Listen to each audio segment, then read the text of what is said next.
This week on LTC News, walking around Lowell. 100 people per walk. Cleaning up the Acre. Feeling pride in your neighborhood and your city is important. And a home for one lucky winner. $465,000 home. Stay with us.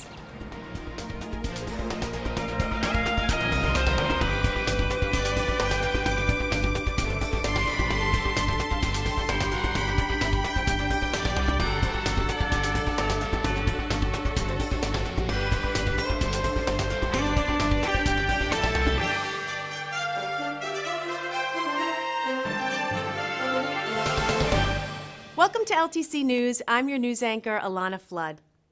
Lowell is obviously steeped in history, and many residents are eager to know more. Several local historians volunteer their time to lead historical walks around the city. Dick Howe coordinates the walks each year and also leads the very popular tour of the Lowell Cemetery. Let's go to the cemetery now and learn more about the season's tours. Lowell Walks is a series of walks around Lowell. Each is led by a different tour guide. Each has a different topic, and they last about 90 minutes. And most of them begin at the National Park Visitor Center at 246 Market Street. Lowell Walks began in 2015, and since then the walks have averaged 100 people per walk. In addition to Lowell Walks, I also offer tours of Lowell Cemetery, and they're coming up in just a couple of weeks. This year, the spring tours are Friday, May 12th at 1 p.m. and Saturday, May 13th at 10 a.m. And both of these tours start at the Lawrence Street gate, which is at the other side of the cemetery.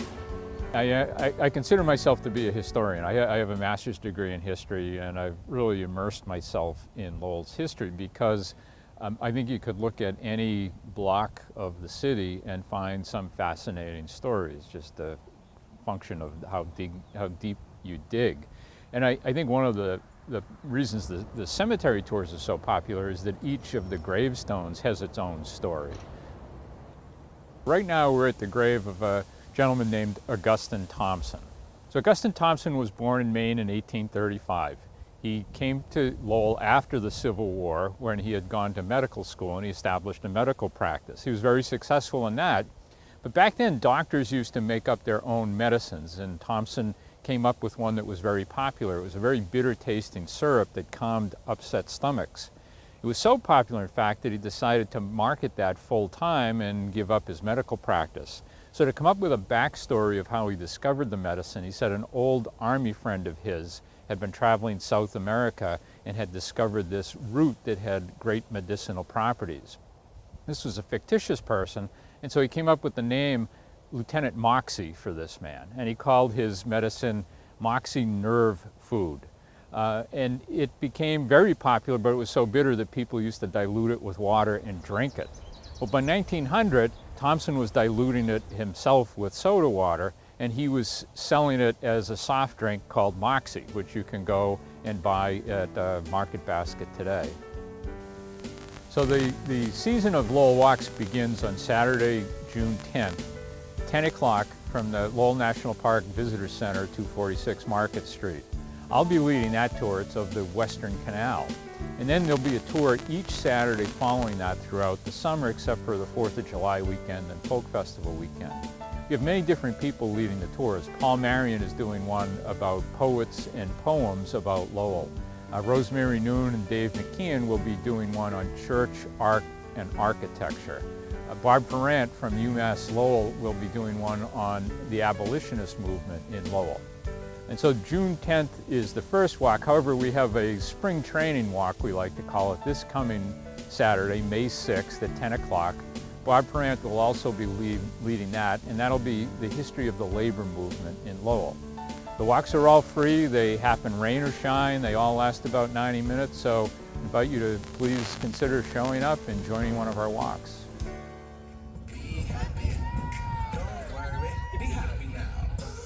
And now, Brian Dorrington, LTC Director of Municipal Programming, brings us his weekly City Council Synopsis. Hello and welcome to the City Council Synopsis for the meeting of May 2nd, 2017. The City Council passed a resolution in support of local Southern Cameroonians' desire to establish a sovereign nation for Southern Cameroonians in Cameroon. In the resolution, the Council recognizes the growing population of Southern Cameroonians in Lowell and their contributions to the city. Fru and Kimbang addressed the Council and highlighted some of the human rights violations experienced by English-speaking Southern Cameroonians. And Kimbang says Southern Cameroonians are victims of mass killings, rapes, and kidnappings. He compared the current atrocities to those inflicted upon the Tutsi people during the Rwandan genocide. All 9 councillors voted to support the resolution, which will be sent to the Cameroonian government. If you'd like to find out more about the current crisis in Cameroon, you can attend a forum on May 11th at 7 p.m. right here at LTC, located at 246 Market Street. The council expressed frustration over funding for charter schools. City Manager Kevin Murphy informed the council that the city pays $20 million towards charter schools and only gets $3 million in return a year, leaving a net of $17 million. Mayor Kennedy made a motion to draft a home rule petition to submit to the state asking for 100% reimbursement for charter schools. The motion passed 9-0. Now, this issue needs a little clarification so you viewers at home aren't left thinking Lowell is paying $17 million out of its own pocket to fund charter schools. No locally generated revenues, such as property tax, goes towards the funding of charter schools. The $20 million that Lowell pays comes from Chapter 70 money that the state gives Lowell each year. Chapter 70 is local aid the state gives a city or town. This year, Lowell received approximately $138 million in Chapter 70 funds. Out of that money, Lowell paid $20 million towards charter schools and got $3 million back from the state. That leaves $17 million. So you take that $17 million and subtract it from the $138 million, and you have $121 million left over in state aid from the Chapter 70 money. So basically, you have a situation where the state pays the city pays the state, and the state pays the city again. Just to be clear, this of course does leave the city with less overall money in the budget. Okay, I know your head is spinning, so let's take a little break.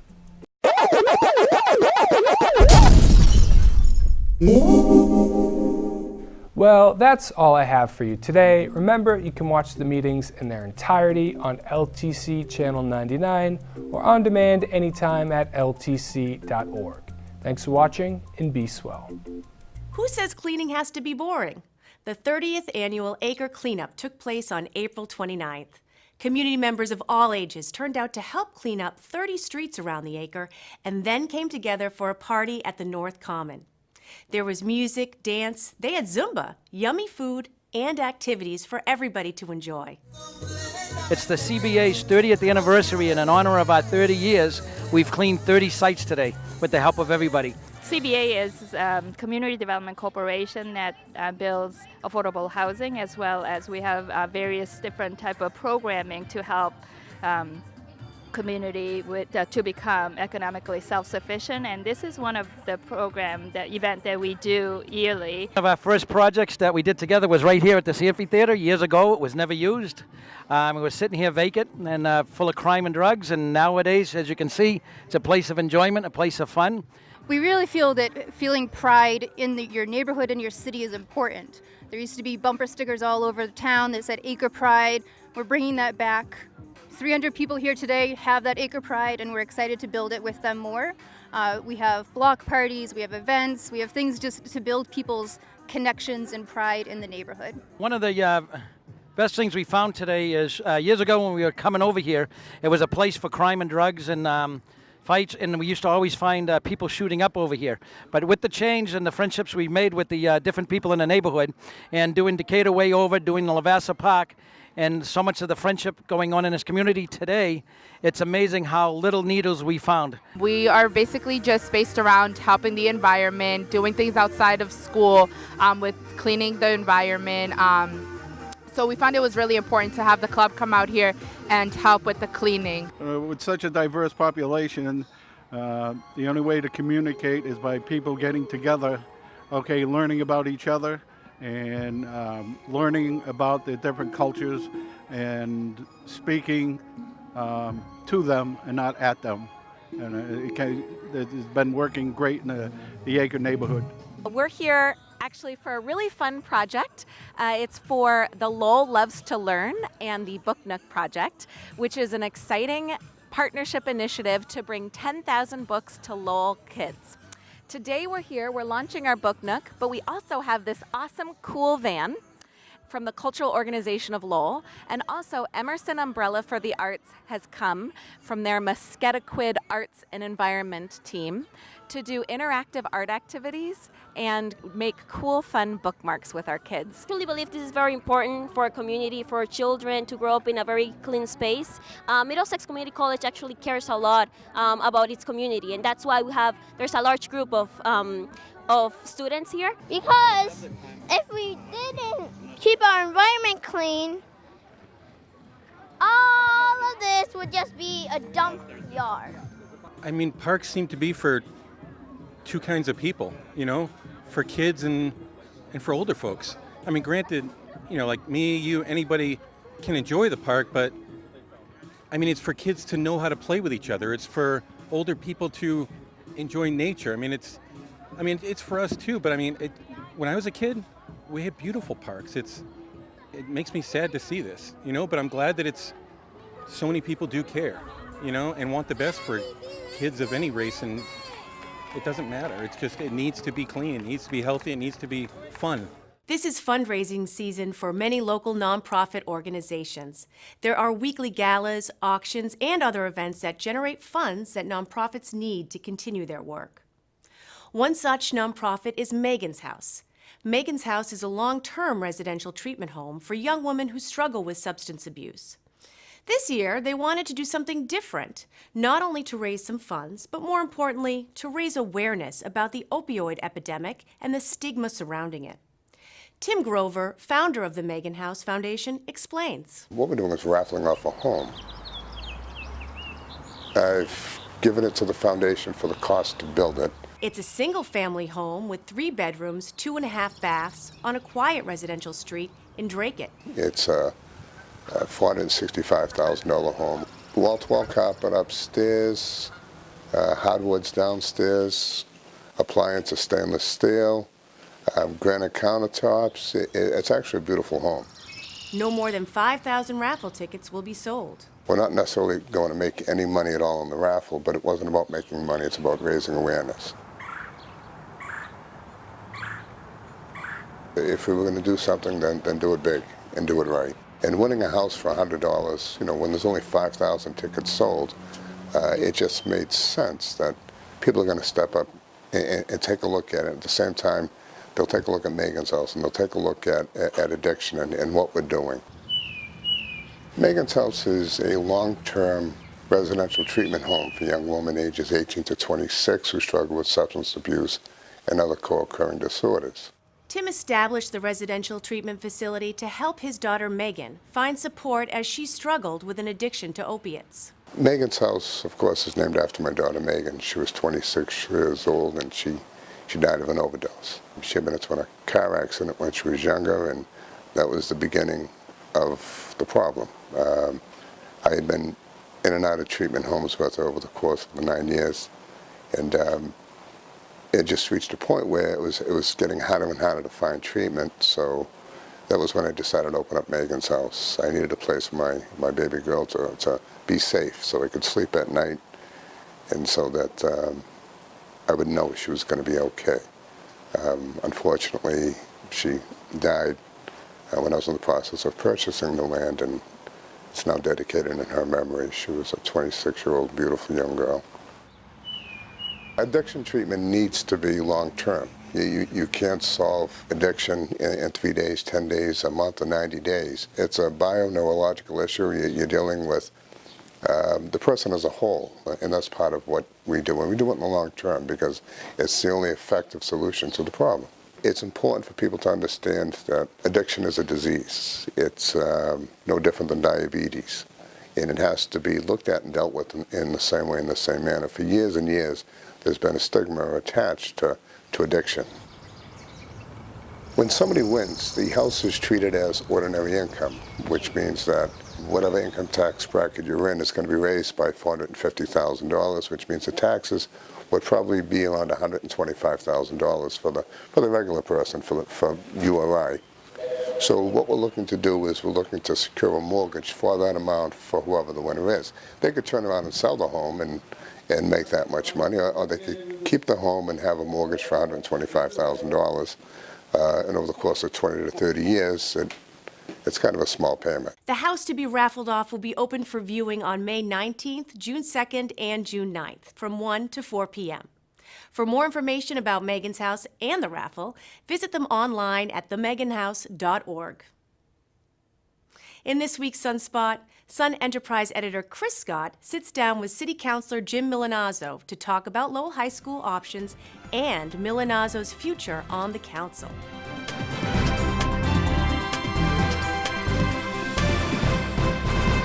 Hello everyone, I'm Chris Scott, the Enterprise editor at The Sun.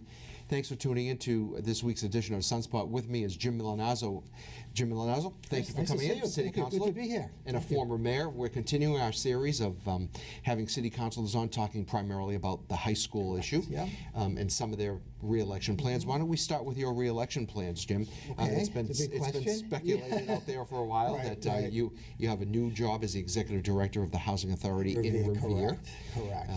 Or Revere. Revere. Depending That's right. on how do you say it? Revere. Okay. Yeah, All right. yeah. I've been there now for 15 months, and Okay. you know, it's a great place to work, and I have a very supportive board of directors and a great staff, and looking forward to many years in Revere. Revere's about, from the standpoint of the housing authority, we're about half the size of the Lowell Housing Authority. You know, I spent almost 10 years here in Lowell, so it's good to be back in the business.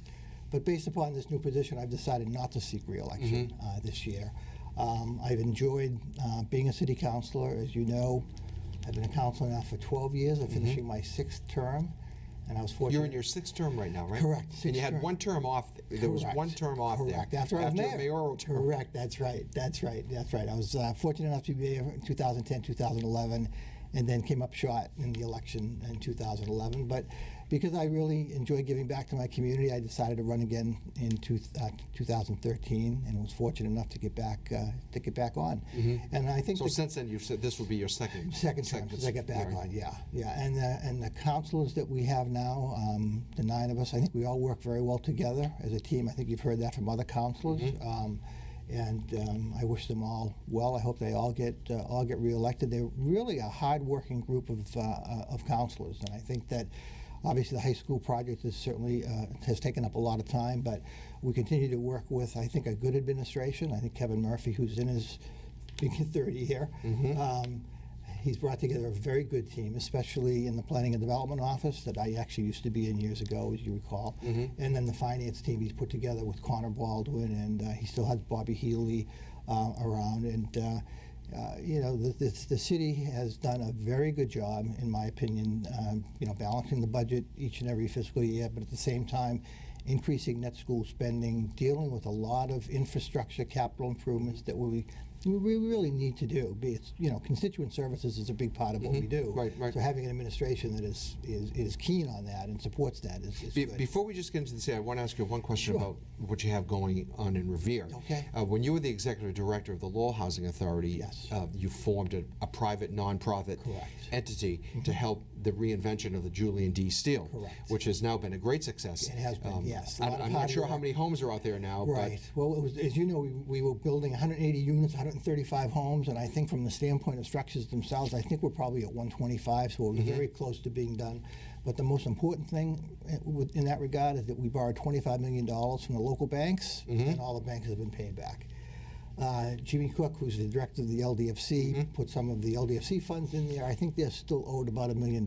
So as it finishes out, I think everybody will be made whole. But you want to do something similar in Revere. Correct. We're actually setting up a private nonprofit for what purpose? Quickly, they will move on to some more stuff. To develop affordable housing, additional affordable housing, workforce housing in Revere, as we're calling it. And again, this was not my idea. You know me, I don't take credit for something that wasn't my idea. The Board of Commissioners has been talking about a nonprofit in Revere for some time. They knew we had done it up here in Lowell, so now they have me putting together the articles of organization. We'll be submitting the information to the IRS and so forth. I have my board of directors in place now, so we're probably going to have our first official meeting in June. So you're spending a lot of nights in Revere as well. Correct, spending a lot of nights in Revere as well. So again, that's part of the reason for not running for re-election. Are there any other reasons? No, no. I mean, again, I know you have a couple grandkids I have now a couple, too. yeah, 5 and 2 years old, and I think they'll be disappointed. They like watching Beat. They call me Beat. They like watching Beat on Tuesday nights. Beat? Beat. B-E-E-T. B-E-E-T. I don't know where it came from, honestly, with Tyler. They're 5. We're not going to go there. Maybe it's the color of your Tyler. That's right, exactly right. But no, they especially Tyler likes watching city council meetings and seeing Beat on TV. He probably likes watching them more than you like being there. Exactly. Well, no, I still enjoy it, which is why it was a struggle for me. Talk to family, talk to friends, talk to my committee. My committee is still in place, and they were certainly gearing up to run again. But again, I would always question whether or not I was giving my position in Revere 100% attention. You have to do that, obviously. Correct, right. So as much as I'm going to miss the city council, and again, never say never. I mean, I think I'm young enough to run again in a few years if I decide to do that, to get back into Lowell politics if I'm not in Revere. So we'll see. I mean, I've always tried to give back to the community, and I'd like to try to either do that as an elected official or in some other capacity. You talk about the city council and being a hard-working group and getting along with each other. I think that's debatable. We won't get into that now. We don't have a lot of time, but you've got a couple big decisions coming up, which you will be here for. Correct, which I will be here so for. when it comes to the new high school, where do you stand on option 1, 2, 3, 4? Right. I think I'm leaning toward option 3, the high school, keeping it in the downtown for a whole host of reasons. The eminent domain taking. With the eminent domain taking. For a whole host of reasons, not the least of which is equity, if you will, or equal access to all of our students. I'm just concerned that if it does get moved out to Collier, and I want to preface my remarks by saying I'm still waiting for the information that we're all waiting for. As you all are. Correct, right. So at the end of the day, I hope it's going to be not only a decision in the best interest of the students, but from a business decision as well. And you should know what's this it gonna month, right? cost? We should know this month. We should actually have, I think, a lot of the detailed cost analysis probably in the 3rd week in May. And we're still scheduled to take a vote on June 13th to get before the MSBA in August. So, but again, I think it's evident by a vote that was taken by the council. I think it was 7-2 when we were moving the Article 97 onto the legislature. Mayor Kennedy and I did vote against that. I had issues with the way that was handled by the administration. I did let the administration know that in public meetings. And again, they're trying to do their best to come up with a resolution to that, but I'm really not sure where we're at. If I remember correctly, you were one of the councilors, or maybe the only councilor, who felt that Peter Finnegan from the Board of Parks deserved a badge of honor or a badge of courage, as I felt opposed he to was the being only one that ridiculed did like his he job. was. Correct. I felt he was the only one that really did his job from the standpoint of open space preservation and recreation space. And again, I guess I am being critical of the entire board based upon the way the vote came down. Yeah, it was 7-2 to do the home rule petition, right? Well, that, but I'm talking about the Board of Parks. Oh, okay. It was 4-1. I think it was 4-1. And the project that they put out, Boston Road, Manning Field, and so forth, looked like it had been pulled together in a matter of just a few days. Again, I have the utmost respect for Commissioner Bellegarde, and he indicated they've been working on it for a year and a half. Well, if they have, I had never seen it. So again, they need to, right now at least, they need to replicate the 22 acres, or at least they need to replicate now 3 of the 5 parcels that are out there, so it's less than the 20. If Colley Stadium comes in, the cost analysis comes back, and it's really expensive, people seem to generally think that it's going to be cost prohibitive. Right. Well, not only from the standpoint of what we're going to be putting in, it's 122 million versus 144 million. So right now the delta there is $20 million. Then if you get into the reimbursable number from Colley, I understand that it's about 55% versus 65% if it's kept downtown. So we're looking at like maybe a $350 million total, correct, including infrastructure out of Belvedere. Correct. So then that would really bring it back downtown, it seems. I would think so, but at the end of the day, the best interest of the students may trump that number. I mean, again, it may. I don't think it will for me, but at the end of the day, it could. I understand with where the parents are coming from. I understand where the city councilors who are supporting college. That would be quite a vote. It would be quite a vote. It would be quite a vote. Tell me about option 3. One of your colleagues, Rita Mercier, sat here a few weeks ago and said she's leaning toward Colley. She thinks Colley's the best option, but there is that cost factor that's still unknown. Right. She said option 3 then is the next best one. Right. However, she's opposed to option 3, or the segment or the part of it that would require the eminent domain taking. Right. As are several councilors. How do you feel about the eminent domain taking? Yeah, again, I've been involved in eminent domain votes in the past, and I would support the eminent domain taking of the dentist's office. I mean, again, we did get a report from the city solicitor's office, the process that we would go through. I understand that the dentists, the owners of the building, don't want to be relocated. They don't want it to go anywhere. Correct, right, which, says a lot for the downtown area, but at the end of the day, again, I think you have to put the public interest before, and ironically, they ended up buying that property, getting that property as a result of eminent domain back 30 years ago, 40 years ago. They actually bought it from the city because we had taken it during the Moody Street expansion. So ironically, they actually acquired the property. We'll have to talk a little bit more about that. Yeah, actually, they acquired the property because it was actually owned by the city through an eminent domain taking. But be that as it may, I understand their point. But that takes 6 votes. That takes 6 votes. And right now, I don't think there are 6 votes on the city council to do that. I agree. Who knows if that will change? Correct, that's right. So if Colley's too expensive, and then option 3 seems to be the next best option with eminent domain, but there are no 6 votes. Correct. Option 2. What happens then? Option 2, which is a smaller version, if you will, of option 3. There's a new construction. There's a new component to the high school. There is a new component to option 2? Correct. Instead of a 4-story building in option 3, it would be a 5-story building. We might have a few more windowless classrooms, which would be unfortunate, but there is a new building option to option 2. Do you think that would be palatable to? I think so. I mean, I would certainly look at that because, I mean, I think that, and having toured Winchester High School and looking at the new construction that they did there, I think it really would benefit the student population and the staff that work there. I'd like to just get your opinion on the overall high school issue. You've been involved in city government for a long, long time, both as a private businessman, with the DPD, the Lowell Housing Authority. You've seen it from a lot of different perspectives. When you look at the high school issue, are you surprised that it's gotten to the point where it's at, where there are neighborhoods fighting against neighborhoods, and there's been some really pretty acerbic and I've seen comments some of out that there, on a lot Facebook, of it on social media. Yeah, again, parents are sticking up for their children, so I guess you can't fault them for that. But at the end of the day, the name calling, the questioning someone's intention, even taking out a claim against the Board of Parks member, which I thought was completely over the top, just is not, in my opinion, appropriate.